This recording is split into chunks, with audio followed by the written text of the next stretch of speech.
All right, this exercise is showcasing the puppet pin tool, also known as puppet warp, also known as puppet,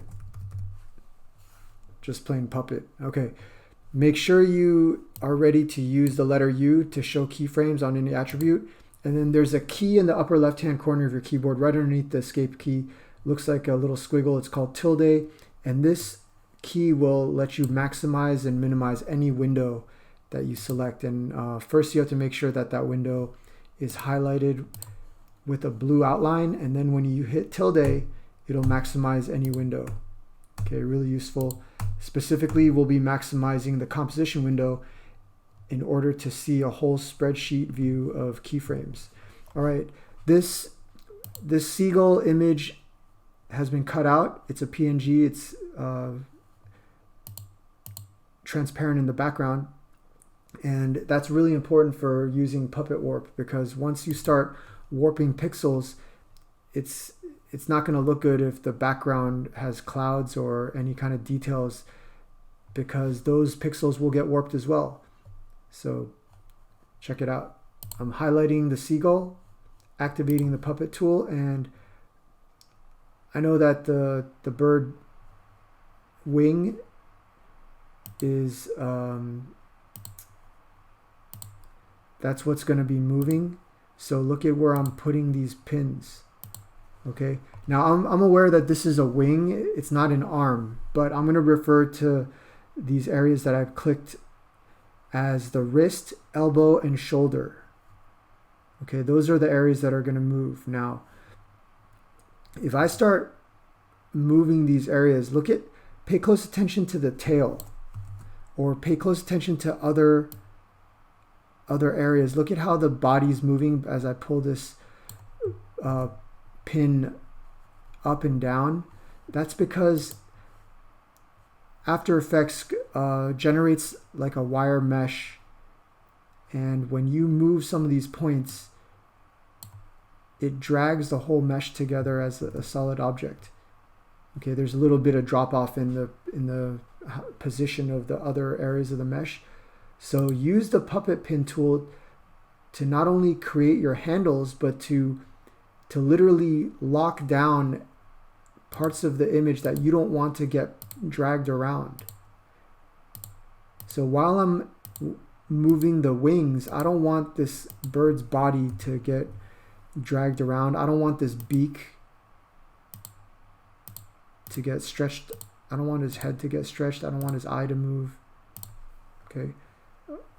I probably was a little excessive with all the points, but just want to demonstrate that it's important to use pins where you need to control the puppet, but also use pins to lock down different areas. Okay, I'm going to use tilde and maximize this window. I'm going to hit the letter U. Now, you probably haven't realized, realize that I did not set any keyframes, but when you drop a puppet pin, it automatically puts a keyframe down for all of those pins. So hitting the letter U works. Now I'm going to use page down or command right arrow, moving forward 4 frames. I'm going to minimize the window. Sometimes the pins disappear, but if you just click on any single pin number, they'll all show up again. Okay, I just moved 4 frames forward, so now I'm ready to set the second position of my wing.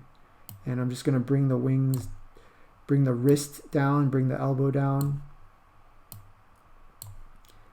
This will make it look like my bird is flapping his wings downward. Okay, I moved 4 points. Let's maximize my composition window again. And I'm scrolling down. Okay, there we go. I just hit page down to go forward 4 more frames, or you can use command right arrow. Look, by using the spreadsheet view, by hitting tilde to maximize my view, I can clearly see which pins I just animated.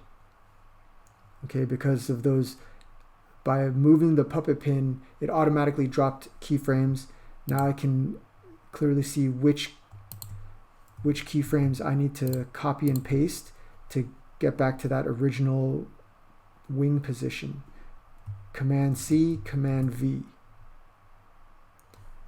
I'm going to change the duration of my work area so that my animation will just start looping. You could drag the work area bar or hit the letter N as in Nancy. I'm going to minimize the window and then hit spacebar to play. Okay, the puppet warp has now let me animate a still image. Now I'm going to just bring in a background. Okay, that's how you use the puppet pin tool. It's really important that you use the puppet pin tool on layers that have transparency. Okay, I also now have the position attribute clear, so I can keyframe the position while the bird is flapping its wings. I could rotate the bird. Okay, a lot of stuff you could do here.